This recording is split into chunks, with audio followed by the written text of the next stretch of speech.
Salve, salve pessoal do canal Tudo Sobre Umbanda, pessoal do YouTube. Pessoal, vamos ver se a gente consegue esclarecer essa dúvida aqui para todo mundo, tá? Me fizeram uma pergunta lá no Instagram. A pergunta foi o seguinte: qual a diferença, tá? Ó, qual a diferença do orixá? Vamos ver se dá para vocês lerem. Não vai dar não. Ó, qual a diferença do orixá de Candomblé para os de Umbanda? Muita gente tem essa dúvida, muita gente tem esse questionamento, tá? Eu sei que já é um assunto que já foi falado em vários canais, em vários lugares, mas eu quero especificar para vocês. Porque é sempre dito que o orixá está em todo lugar. E a resposta para isso é sim, é verdade. O orixá está em todo lugar.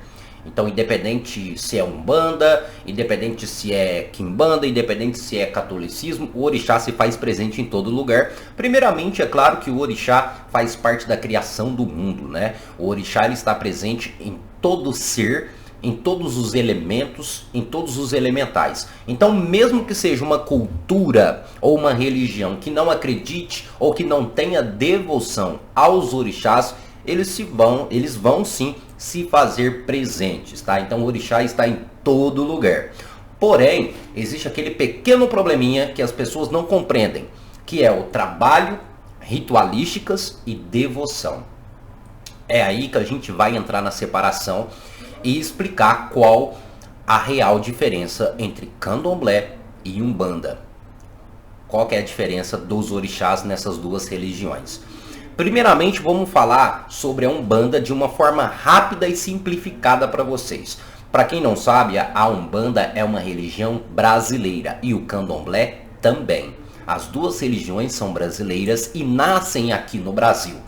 Porém, nunca devemos esquecer o seguinte: por mais que essas duas religiões nascem aqui no Brasil, elas têm origem africana. Isso quer dizer o quê? Os seus ritos vieram da África, ou seja, os ritos da Umbanda e do Candomblé foram trazidos por africanos escravizados aqui no Brasil. Então, as religiões elas nascem aqui no Brasil, porém a sua origem é africana. É por isso que nós falamos que são religiões afrodescendentes ou religiões de matriz africana. Deu para compreender? Então vamos lá. A Umbanda, tendo a sua origem africana, uma outra coisa básica. Quando a gente fala de África, a gente está falando de continente, tá? Então a gente está falando de um território muito grande, um território enorme. É a mesma coisa de eu falar para vocês, o Brasil é da onde? O Brasil é localizado na América do Sul. E na América do Sul temos vários países, como Argentina, Venezuela, Paraguai e por aí vai indo. Ou seja, temos vários países na América do Sul, incluindo o Brasil. Mesma coisa é a África. Existe o continente africano e existe vários países dentro desse continente.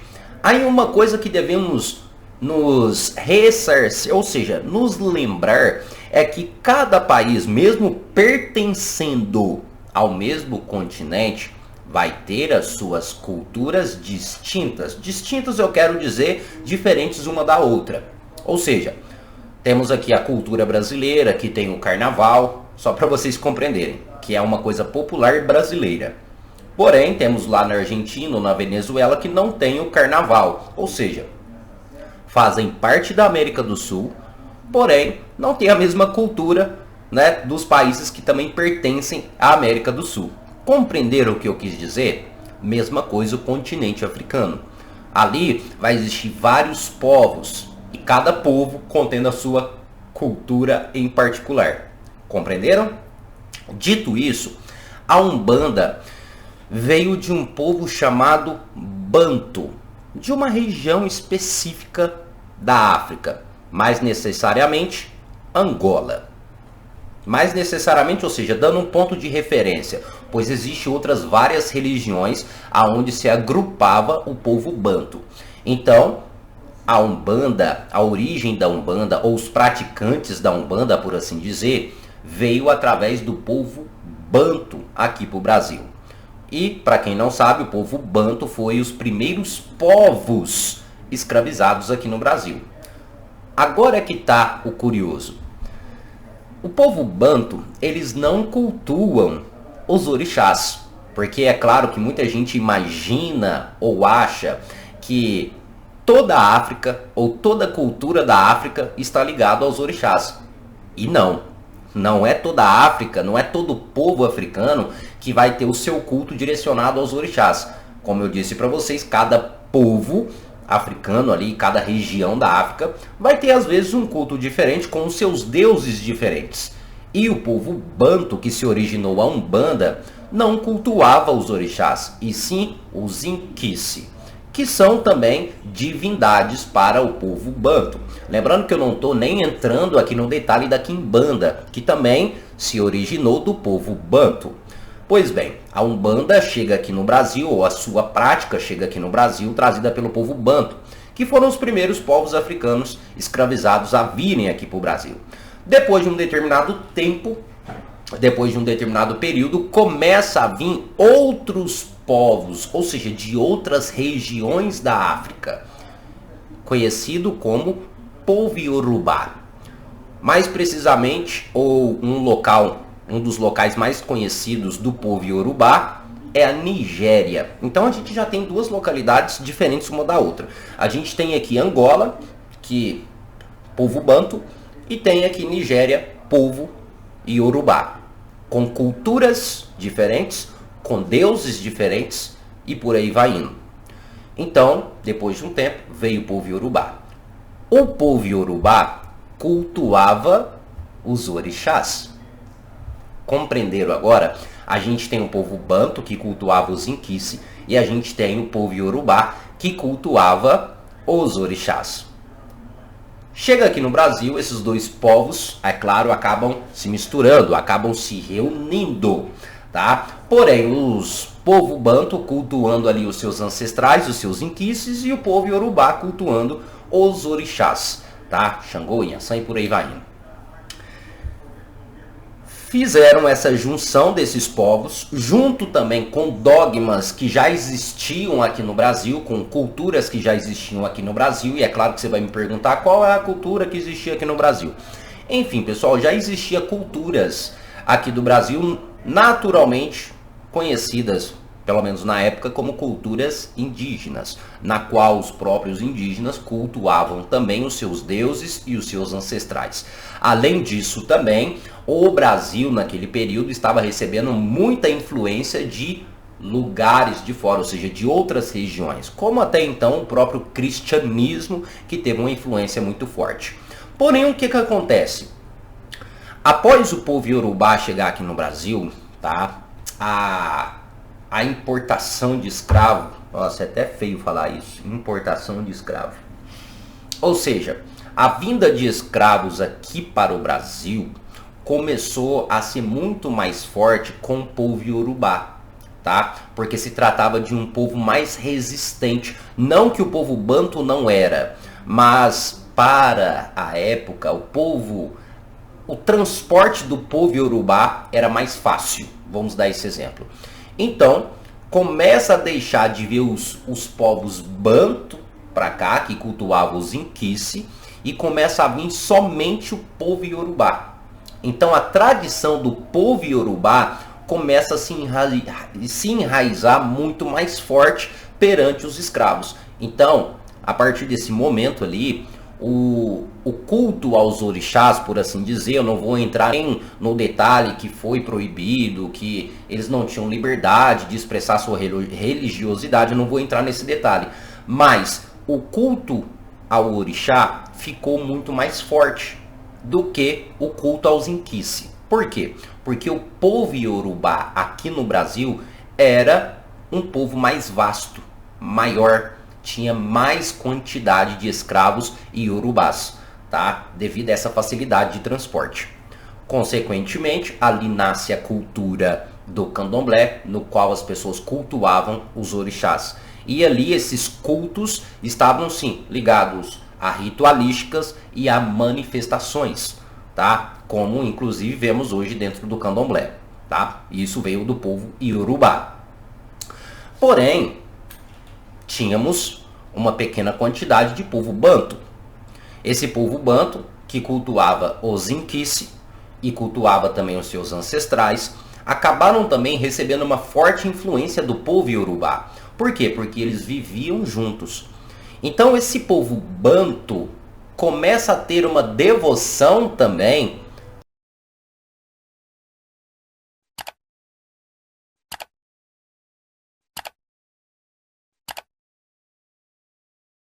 aos orixás, devido à associação aos inquices e a uma ligação com esse povo, porque vieram do mesmo continente e estavam passando pela mesma situação, que era a escravatura, ok? Então, dito isso, o povo banto, eles começam a ter uma devoção. Agora vamos saber separar isso.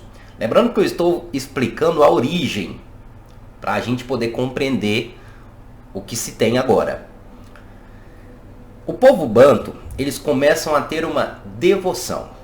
Aí a gente tem que separar a devoção de trabalho, devoção de ritualísticas. Por quê? Devoção é ter uma determinada referência. Eu sou devoto, eu peço, eu agradeço, eu faço uma oferenda, eu me ligo a essa energia, eu sou devoto. Porém, eu não faço ritualísticas, porém, eu não trabalho com essa força, com essa energia. Por que não? Porque eu não tenho conhecimento para tal. Quem tem conhecimento é aquele povo que está com essa cultura enraizada, que no caso seria o povo iorubá. O povo iorubá, além de ter a devoção, eles tinham conhecimento para o trabalho. Compreenderam? Agora, trazendo agora para a nossa realidade, para os tempos atuais. Nós temos a Umbanda, que veio do povo banto, e a Umbanda, ela, desde o seu nascimento, enfim, ela se agregou a trabalhar com os seus ancestrais, com espíritos ancestrais.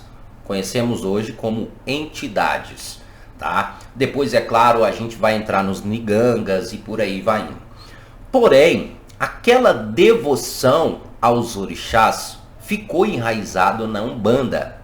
Compreenderam? Aquela devoção que tinha ali do povo banto ficou enraizado na Umbanda.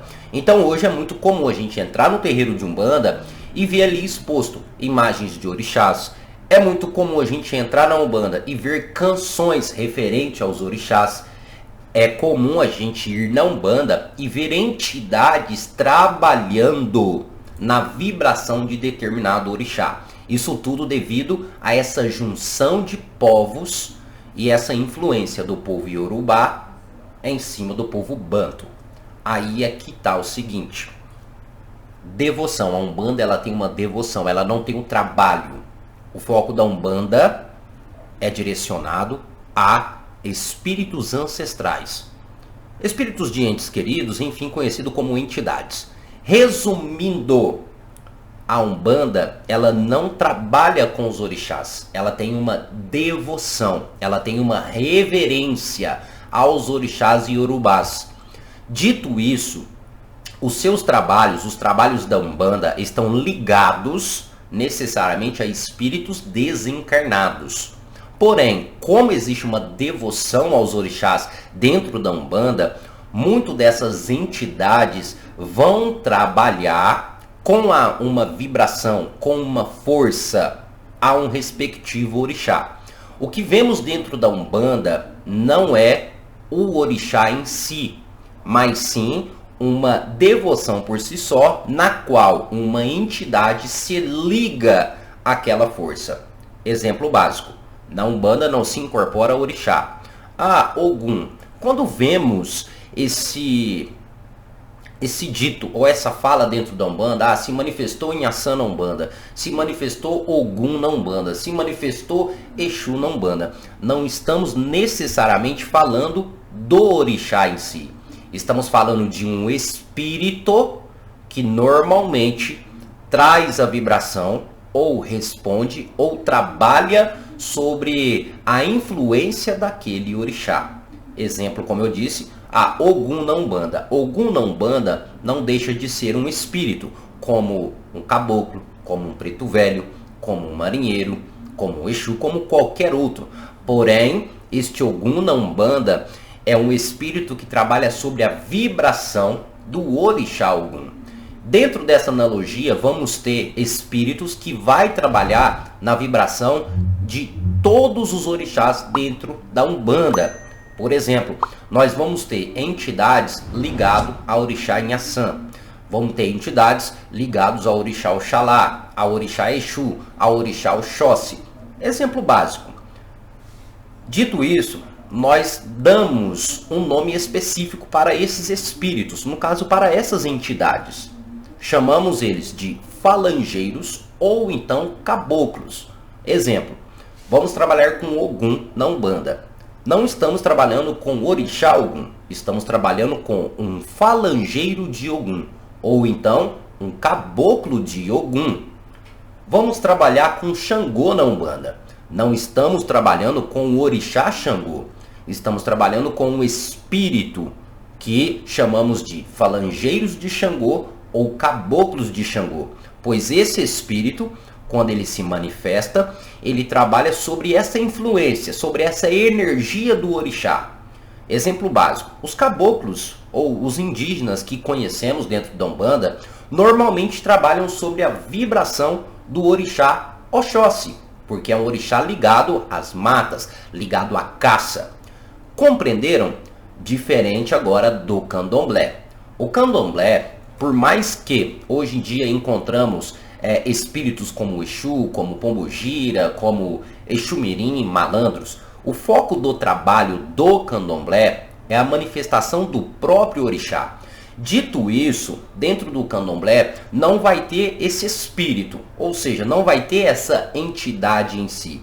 E o que vai ter no candomblé é a manifestação própria da energia do orixá.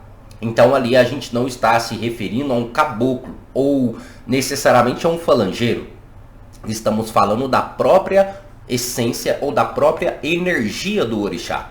Então praticamente a maior diferença é essa. A Umbanda não trabalha, ou seja, não incorpora orixá, e o candomblé sim. Praticamente isso, espero que vocês tenham entendido. E é claro, vamos compreender isso aqui. Mesmo que você não concorde com isso, mesmo que você fale, na minha Umbanda o orixá se manifesta. Então, provavelmente a sua Umbanda não é uma Umbanda pura. Normalmente, sim, existem Umbandas que o orixá se manifesta. Realmente, a pura essência do orixá se manifesta. Essas Umbandas são conhecidas como Umbandomblé ou Umbanda mista com candomblé. No caso seria aquele candomblé com ritos umbandistas ou seria aquela Umbanda com ritos candomblecistas, ou seja, duas religiões em uma só. Aí tudo bem, mas se caso a sua casa for só de Umbanda, essa casa ela não vai se manifestar orixá, e sim falangeiros. Só um exemplo básico para vocês compreenderem. Olha aqui o interessante. Quando o orixá se manifesta dentro do candomblé, ele tem as suas aparamentas ou as suas ferramentas, que no caso seria a roupa do orixá. Provavelmente você já deve ter visto a manifestação do orixá dentro do candomblé, utilizando um capacete, uma venda tapando os olhos, aquele saiote, bem bonito, e o orixá fazendo ali a sua dança. Normalmente dentro do candomblé, quando o orixá se manifesta, ele vem, faz a sua dança, faz a sua passagem, abençoando todos os filhos ali do terreiro, no caso do Ilê, ali, da casa de candomblé, tá ok? Essa é a manifestação do orixá no candomblé. Na Umbanda, a gente não vê isso. Na Umbanda, quando se manifesta um falangeiro, essa entidade, ela fala, essa entidade, ela age de forma comum. Essa entidade, ela age como uma outra entidade, dando consulta, falando, conversando, às vezes comendo, como outra entidade, tendo em vista que o foco da Umbanda é a manifestação do espírito. Compreenderam um pouco? Se sim, curta esse vídeo, se não, comente abaixo que a gente traz mais coisas relacionadas a esse assunto, tá certo? Mas enfim, pessoal, é isso. Muito obrigado aí a cada um de vocês, até o nosso próximo vídeo e axé a todos.